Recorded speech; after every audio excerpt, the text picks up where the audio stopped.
Assim aconteceu com 40. Saiu do corpo com facilidade incrível e apareceu ao nosso lado, já nos vendo e sorrindo, pedindo desculpas por ter embaraçado nossa tarefa, em virtude de sua demora em dormir.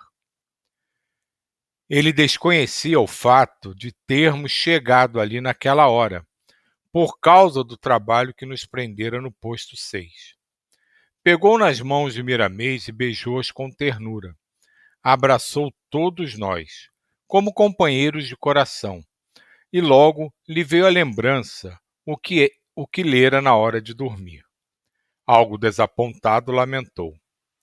Mesmo com o Evangelho me avisando acerca da presença espiritual, e eu vendo a todos vocês, ainda tentei expulsá-los do meu quarto. Como pode ser isso? Eu que tenho a certeza da vida espiritual, que já tenho saído com vocês por misericórdia e graça de Jesus Cristo. Pôs as mãos na cabeça e repetia: Como pode? Como pode? Estava em lágrimas. Miramês estendeu a destra por sobre sua cabeça e lhe falou paternalmente: Meu filho, quando o espírito está envolvido pela carne, ele perde sensibilidade e, ainda mais quando faz parte de alguma religião, pois ele se sujeita às diretrizes dessa. Isso empana, de certa forma, os conhecimentos espirituais. A tua reação durante o nosso aparecimento foi por condicionamento e não por prevenção, em função das sugestões ouvidas todos os dias, bem como da posição que ocupas diante dos homens. A carne sugere variadas oportunidades de evolução. No entanto, quem não souber se comportar nela poderá ser arrastado para ambientes tenebrosos, onde haverá choro e ranger de dentes. 40 dirigiu-se a Miramês e lhe falou com ternura: Senhor, não será a Bíblia o único caminho para a humanidade se salvar? Não foi Deus quem a colocou no mundo como Pai amoroso e bom? O que diz o Senhor para nós, das igrejas de Deus espalhadas por todo o mundo? Eu penso que são as portas dos céus que se abrem para salvar a todos. Serenamente, Miramês respondeu: Enganaste, procurando caminhos exteriores para a salvação das criaturas. A Bíblia, que serve para a salvação do homem, é a da consciência, onde o Senhor gravou todas as leis, sem faltar uma sequer. Ela é que está presente em cada segundo da nossa vida. Queiramos ou não, nós a estamos lendo constantemente. Ninguém se salva somente por ter lido um livro, por ter andado ou morado com alguém já salvo das mazelas do mundo. A transformação moral é feita de passo a passo, com a ajuda do tempo, na forja do próprio esforço. O anjo não chegou à angelitude por simples arrependimento.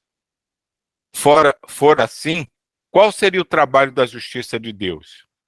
Estás te esquecendo das múltiplas reencarnações que já tivestes na sequência do tempo, sob o comando da vida?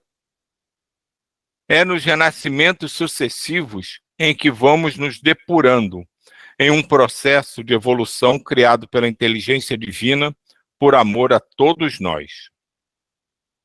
A Bíblia, meu irmão, verdadeiramente foi uma bênção dos céus aos espíritos da terra. Ela serve de toque para que despertemos do sono. Porém, a salvação depende de Deus primeiramente, depois de ti e da vida que escolhestes. A citação fora da caridade não há salvação é o dito mais acertado, porque afirma uma verdade indiscutível. A reforma interna é de grande caridade que fazemos a nós mesmos e aos outros. Os ensinamentos das igrejas atuais são rudimentos da filosofia espiritualista. Vós, da Reforma, estáis preso pela letra que mata, e vos esqueceis do Espírito que vivifica. Afirmais que ninguém se salva pelas obras, e, na verdade, nós dizemos que não existe salvação do mundo do modo que pensais, sem obras. Tu és pelo que fazes da vida. Pensou um pouco e todos estavam atentos em silêncio. Depois continuou. Não podemos diminuir Deus tanto assim, a ponto de pretendermos colocar toda a sua sabedoria em um livro escrito por mãos humanas. Observa o que Jesus fez com os 10 mandamentos. Resumiu-os em 2. Se a transformação for em todo o livro, o que irá restar do velho pergaminho de Moisés?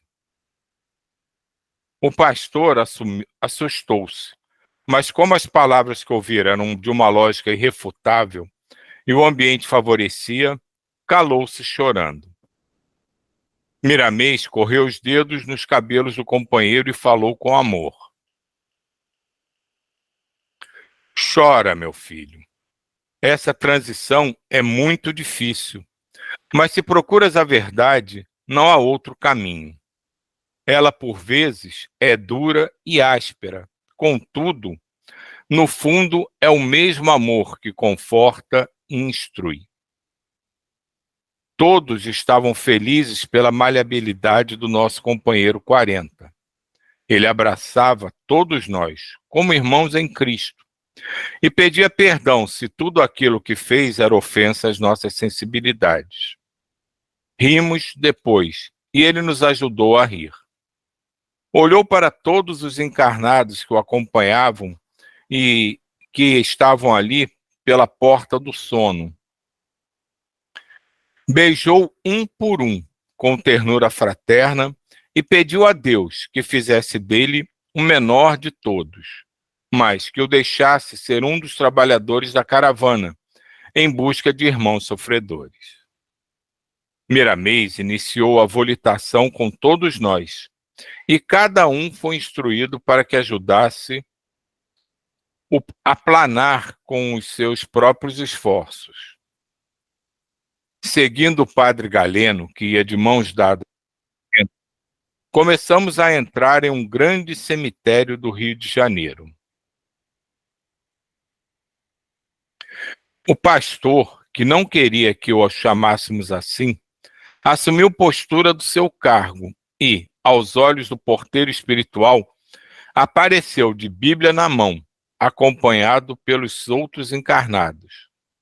O porteiro deu o sinal de que poderiam entrar e comentou com seu companheiro.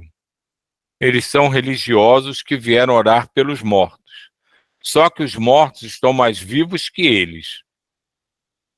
Riram os dois, e o segundo personagem disse em tom de gracejo: será que eles não desconfiam que somente o corpo fica na terra, continuando a alma a vagar pelo espaço? Deixa para lá. Eles têm uma sua crença, que fique cada um na sua. Entretanto, devemos manter vigilância. Eles são mansos e respeitam os mortos, mas existem aqueles que vêm aqui só para perturbar. Nós, o grupo dos 7, passamos por eles sem sermos notados. O pastor abriu a Bíblia e, ajudado por padre Galeno, passou a ler em silêncio o texto que lhe caiu sob os olhos. Nós outros, invisíveis aos olhos da massa espiritual que vivia no cemitério, forjamos uma luz que se movimentava em torno daqueles que ali se reuniam, para atrair a atenção de todos. E foi o que aconteceu. Grande aglomeração se fez em torno do nosso 40, de padre Galeno e dos outros companheiros, para ver o fenômeno nunca antes apreciado. O pastor meditou instantes, pedindo inspiração aos céus, e leu com clareza.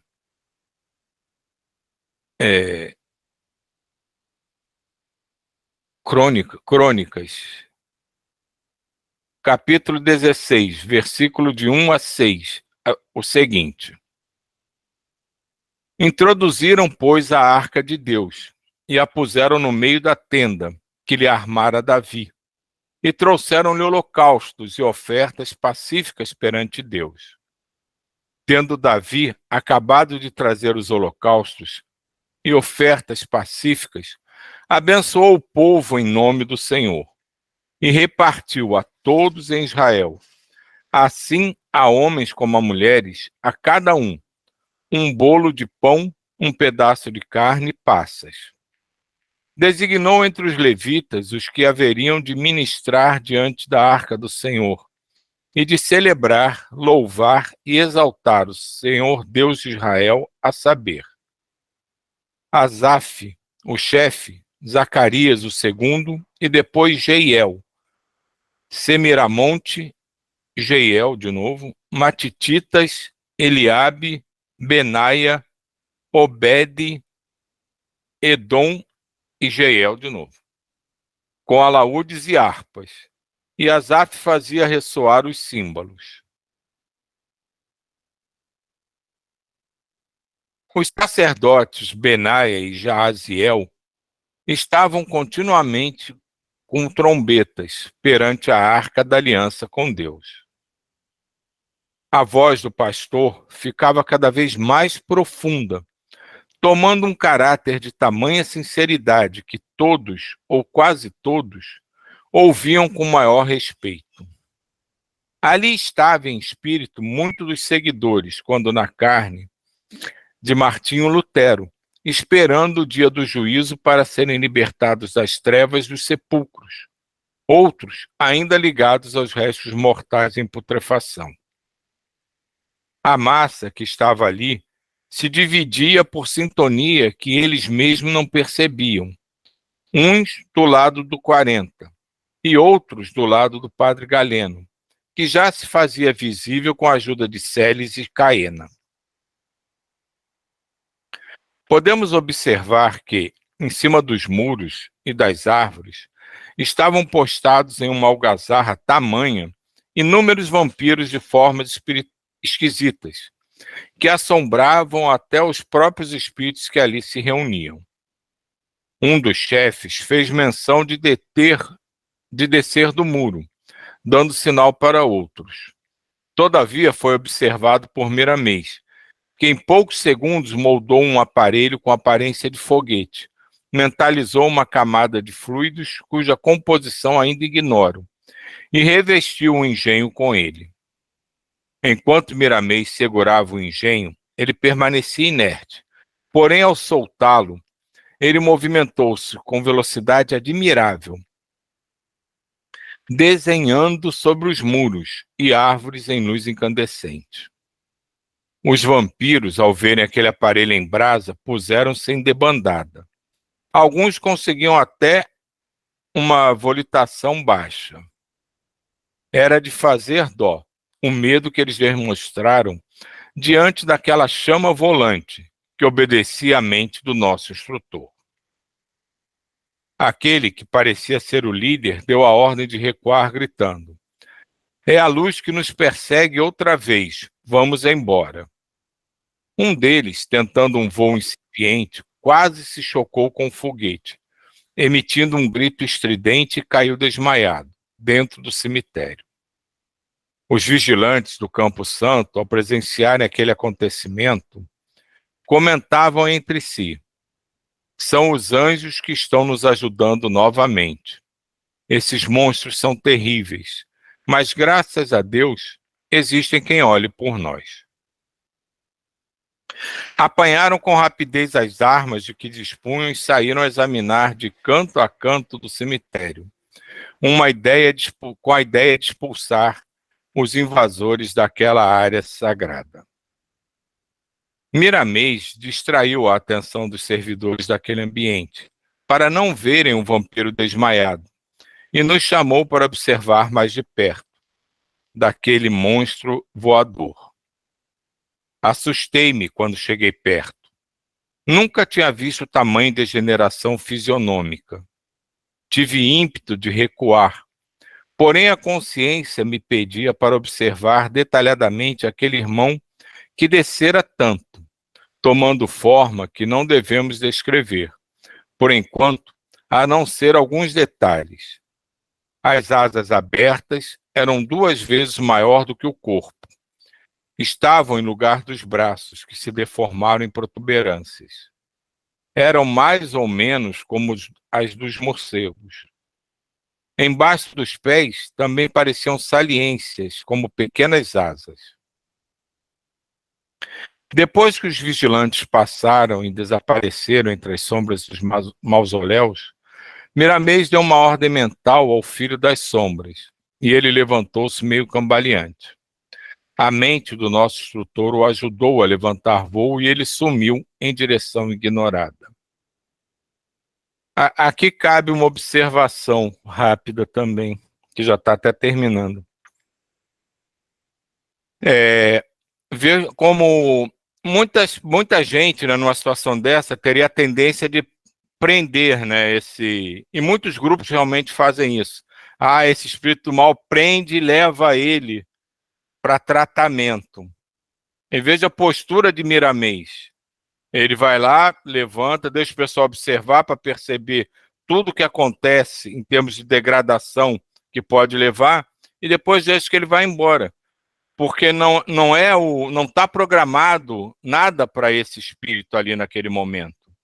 Então, por mais hediondo que ele seja, por mais perverso, por mais que ele precise de auxílio divino, se a espiritualidade não programou, ela não vai agir. Na nossa mente encarnada, a gente muitas vezes se afoba, né, e quer resolução imediata de tudo, para as nossas vidas, para a vida dos outros. Mas se não é o momento, segundo a espiritualidade, eles não agem, eles não resolvem nenhum problema se eles não acham que é o momento de começar a ser resolvido. Ou se aquilo tem que se prolongar. Aí cai até um pouco na história da Elisa, né? Mas eu não consegui voltar e continuei, porque com certeza eles achavam que você tinha que continuar ali por algum motivo. Ou para se desligar, ou para receber algum tratamento pós a reunião. Algum objetivo eles tinham com isso. Senão você sairia tranquilamente junto com os outros. E um outro ponto interessante é dos espíritos que estavam ali, né, depois que viram, né, os vampiros serem assustados e debandarem, o que eles vão fazer? Eles vão pegar, ele fala aqui, as armas que eles tinham à disposição para revirar, né, e ver se tinha sobrado algum por ali, se proteger. Então, essa coisa da proteção, vê como ela às vezes, foge um pouco à nossa compreensão, que vai muito de cada um, porque a gente fala muito, tem que vigiar, orar, só prece, não sei o quê. Mas se fosse assim, só isso, realmente, vê como a coisa é complexa e a gente sabe muito pouco. Por que então você explica que colônias espirituais, como no livro do André Luiz, precisam ter canhões de proteção, precisam ter muralhas?